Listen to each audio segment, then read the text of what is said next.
안녕하세요. 히브리 관점으로 구속사를 읽는 토라 포션 세계에 오신 분들을 축복합니다. 이번 주 토라 포션은 미시파팀입니다. 네, 안녕하세요. 최근에 한 청취자분께서 정말 특별한 자료를 보내주셨어요. 라스트 러너라는 집회에 다녀오셨는데 와, 정말 뜨거운 하나님의 임재를 경험하셨다고요. 아, 그랬군요. 그런데 그 뜨거움을 일상에서도 계속 붙잡고 싶은데 어떻게 해야 할지 고민이 되셨대요. 바로 그때 들었던 김수곤 목사님의 설교 노트를 저희에게 보내주셨습니다. 아, 미시파팀 설교요. 타이밍이 정말 절묘했네요. 그렇죠. 이 강렬한 체험을 어떻게 지속적인 동행으로 만들 수 있을까? 이 질문에 대한 답이 이 설교 안에 있는지 오늘 저희가 한번 깊이 파헤쳐 보겠습니다.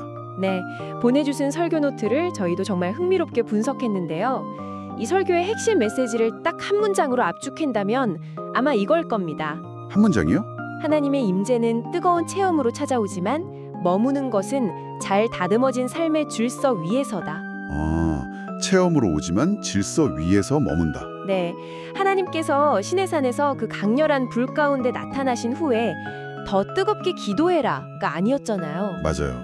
이렇게 살아라는 구체적인 삶의 법, 바로 미시파팀을 주셨다는 사실에서 오늘 우리의 탐구가 시작됩니다. 바로 그 지점이 정말 허를 찌르는 것 같아요.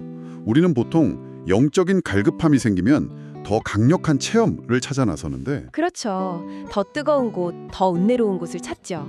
그런데 이 설교는 방향을 완전히 틀어서 우리의 삶의 구조를 점검하라고 말하고 있거든요. 그럼 그 첫 번째 질서부터 한번 살펴볼까요? 네, 좋습니다. 설교를 관통하는 첫 번째 핵심, 바로 순종이었습니다. 맞아요. 설교에서 하나님의 임재를 단순히 어떤 감정이나 분위기가 아니라 하나님의 통치가 실질적으로 작동하는 상태라고 정의한 부분이 굉장히 중요해요. 통치가 작동하는 상태. 네, 출애굽기 23장에 나오는 사자, 히브리어로 말라크는 그냥 천사가 아니거든요. 아, 그런가요? 하나님의 이름과 권위를 가지고 길을 인도하는 존재, 즉 하나님의 통치 그 자체를 상징하는 거예요. 그렇기 때문에 그 임재가 우리 가운데 머무는 첫 번째 조건이 바로 청종, 즉 순종이 되는 거죠. 여기서 히브리어 샤마의 의미를 짚어주신 게 정말 인상 깊었어요. 네, 샤마. 이게 그냥 귀로 듣는 걸 넘어서 그 말씀을 이해하고 즉시 삶으로 따라가는 순종까지 포함하는 개념이라고요. 맞습니다. 그래서 임재는 찬양의 소리 크기에 반응하는 게 아니라 순종의 리듬에 반응한다는 비유가 나왔을 때 와, 정말 머리를 한 대 맞은 것 같았어요. 그렇죠. 우리가 얼마나 시끄럽게 부르짖느냐가 아니라 말씀에 얼마나 기민하게 반응하며 움직이느냐는 그 리듬을 보신다는 거니까요. 네, 리듬이요. 설교에서 두 공동체를 비교한 표가 이 차이를 아주 명확하게 보여주더라고요. 아, 맞아요. 그 표가 있었죠. 순종 없는 공동체에도 감동의 눈물, 뜨거운 집회, 큰 소리, 나름의 열심은 다 있을 수 있거든요. 그렇죠. 겉으로 보기엔 비슷할 수 있죠. 하지만 순종하는 공동체에만 나타나는 것들이 있어요. 바로 하나님의 권위가 실제로 흐르고 삶 속에서 동행이 느껴지고 그분의 세밀한 음성이 들리고 또 막막할 때 구체적인 인도하심이 나타나는 것들이에요. 와, 예배 때 뜨겁게 외친 아멘과 삶의 문제 앞에서 슬그머니 거리가 멀어질수록 하나님의 임재가 머물 공간도 그만큼 줄어든다는 경고처럼 들리네요. 정확한 지적입니다. 자, 그럼 순종이 임재를 위한 기초 공사라면 그 위에 세워야 할 기둥은 무엇일까요? 여기서 설교는 두 번째 핵심, 바로 관계의 정의로 넘어갑니다. 이건 정말 예상치 못한 전환이었어요. 저도 그 부분이 이 설교의 백미라고 생각했어요. 그렇죠. 보통 임재가 약해졌다고 느끼면 더 기도해야 하나? 내가 영적으로 부족한가? 하고 자책하기 쉽잖아요. 네, 제 자신을 탓하게 되죠. 그런데 김수곤 목사님의 진단은 달랐어요. 우리 사이에 관계가 깨어져 있다는 거죠. 관계요? 네, 이건 토라포션인 미시파팀의 내용 대부분이 사실 제사법이 아니에요. 고아와 과부, 가난한 자를 어떻게 대해야 할 것인가에 대한 관계법이거든요. 하나님은 정의, 즉 미시파트 가운데 거하시기 때문이죠. 아, 기도의 집이 무너지는 가장 큰 이유는 영적인 열정이 식어서가 아니라 관계의 불이 때문이다.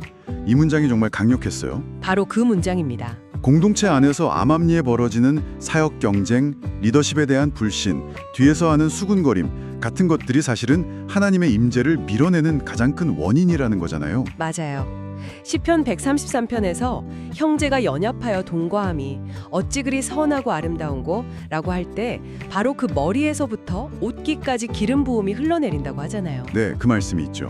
여기서 머리는 그리스도시고 옷깃은 성도들 간의 관계의 끝자락을 의미해요. 그러니까 관계가 막히면 기름 부음, 즉 임재의 흐름도 막힌다는 거죠. 아, 그렇군요. 에베소서 4장에서 하나님의 성령을 근심하게 하지 말라는 경고 바로 뒤에 나오는 내용이 전부 분노, 악한 말, 용서하지 않는 마음 같은 전부 관계의 문제들이에요. 와, 구약의 미시파팀이 사회적 약자를 보호하는 거였다면 신약교회의 미시파팀은 성도들이 서로를 어떻게 세워주고 보호하는가로 적용해 볼 수 있겠네요. 정확합니다.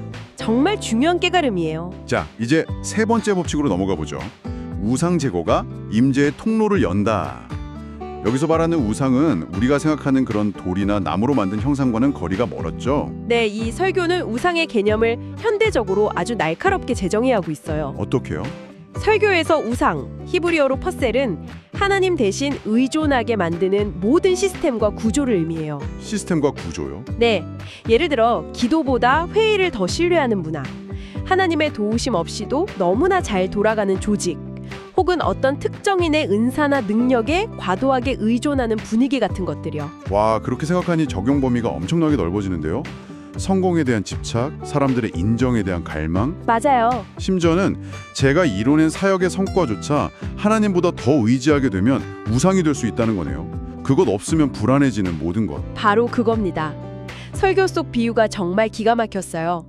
임재는 하나님과 우리를 잇는 영적 통신망으로 흐르는데 우상은 그 회선을 슬쩍 다른 네트워크로 돌려버리는 행위와 같다. 아, 다른 네트워크로요. 네. 그래서 하나님은 우상에 대해 그냥 멀리하라 정도가 아니라 깨뜨리라, 부수라고 아주 단호하게 명령하시는 겁니다.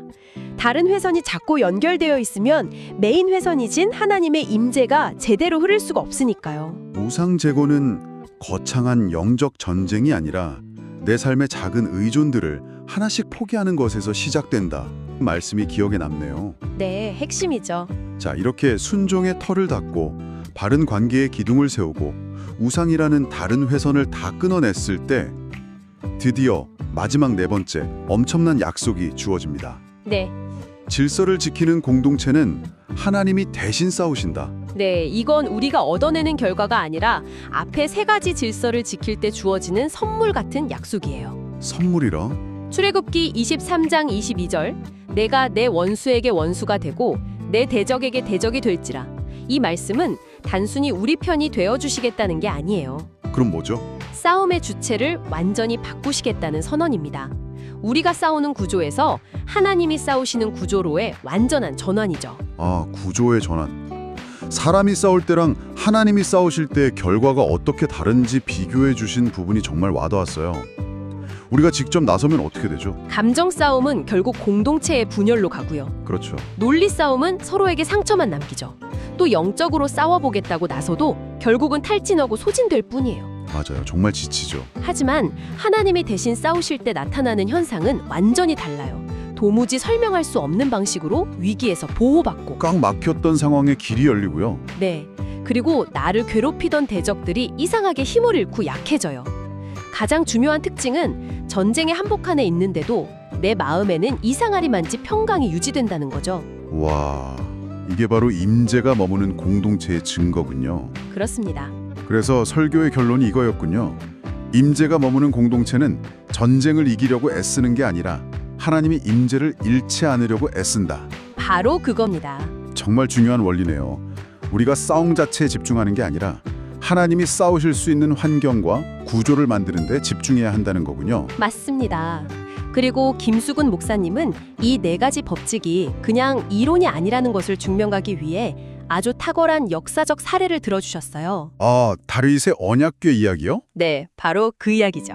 이 부분이 정말 흥미로웠어요. 오늘 나눈 네 가지 법칙을 대입해서 다윗의 이야기를 다시 보니까 완전히 새롭게 보이더라고요. 그렇죠. 마치 이 설교의 실전 적용편 같았어요. 첫 번째, 순종이 임재의 기초라는 원칙부터 볼까요? 네, 다윗이 언약궤를 가져오려던 첫 번째 시도, 실패로 돌아가잖아요. 열정도 있었고 의도도 선했어요. 그런데 왜 실패했을까요? 방법이 틀렸던 거죠. 맞아요. 하나님의 방법, 즉 레위인이 어깨에 메고 운반하라는 말씀 대신에 당시 블레셋 사람들이 쓰던 효율적인 방법, 새 수레의 신임 방식을 따랐기 때문이에요. 그 결과 우사가 죽는 비극이 생기고요. 네, 하나님의 임재는 인간의 효율이나 열정이 아니라 그분의 말씀에 대한 순종이라는 기초 위에만 머문다는 걸 보여주는 뼈아픈 사건이었어요. 그럼 두 번째, 관계가 임재를 유지한다는 원칙은 오베데돔의 이야기에서 드러나는 거군요. 바로 그렇습니다.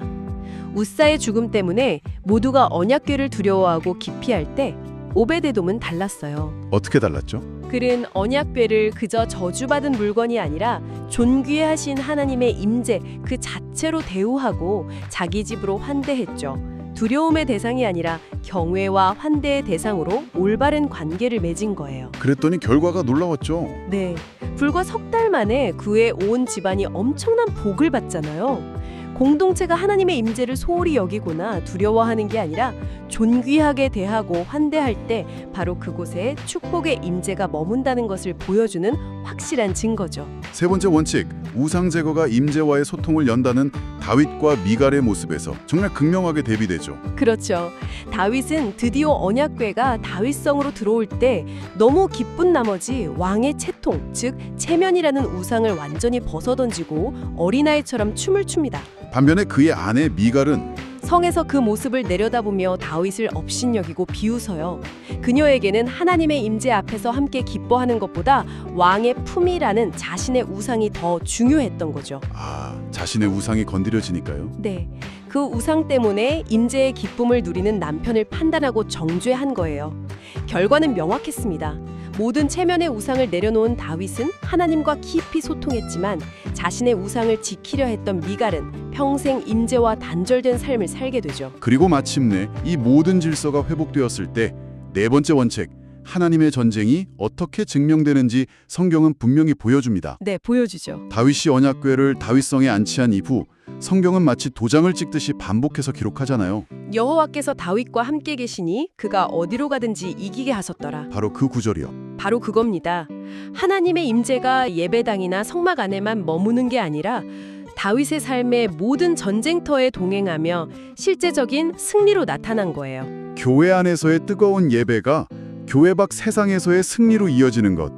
이것이야말로 오늘 설교가 말하는 임재를 품은 공동체의 최종적인 모습이네요. 그렇습니다. 오늘 청취자분께서 보내주신 김수근 목사님의 설교를 통해 우리는 임재를 단순히 사모하고 갈망하는 소비자가 아니라 그 임재가 머무실 수 있는 삶의 질서를 세우는 건축가가 되어야 한다는 것을 배우게 되네요. 맞습니다. 순종으로 터를 닫고 바른 관계로 기둥을 세우고 내 안의 우상들을 제거해서 통로를 열어드릴 때 비로소 하나님께서 우리의 모든 싸움을 대신하실 수 있는 공간이 확보되는 거죠. 임재는 값없는 선물이지만 네, 하지만 그 임재를 우리 삶 가운데 유지하고 누리는 것은 우리 공동체의 거룩한 책임인 셈입니다. 설교 마지막에 김수건 목사님께서 아모스 9장의 말씀을 인용하며 하나님이 마지막 때에 회복하실 교회는 어떤 대단한 능력을 보여주는 교회가 아니라고 하셨어요. 네, 다윗의 장막처럼 하나님의 임재가 중심이 되는 임재 중심의 교회라고 하셨죠. 그 말씀이 큰 울림으로 남습니다. 이것이 과거의 이야기가 아니라 바로 우리 교회의 미래가 되어야 한다는 말씀처럼요. 네, 그래서 오늘 이 내용을 들으신 청취자분들께 이 질문을 마지막으로 던져드리며 마무리하고 싶습니다. 어떤 질문이죠? 오늘 당신의 삶과 공동체에서 하나님의 임재가 자유롭게 흐르는 것을 가로막고 있는 깨어진 관계, 아직 미루고 있는 순종, 혹은 하나님 대신 은근히 의지하고 있는 견고한 우상은 무엇인가요? 하나님이 대신 싸우시도록 당신이 오늘 기꺼이 비워드려야 할 자리는 어디입니까?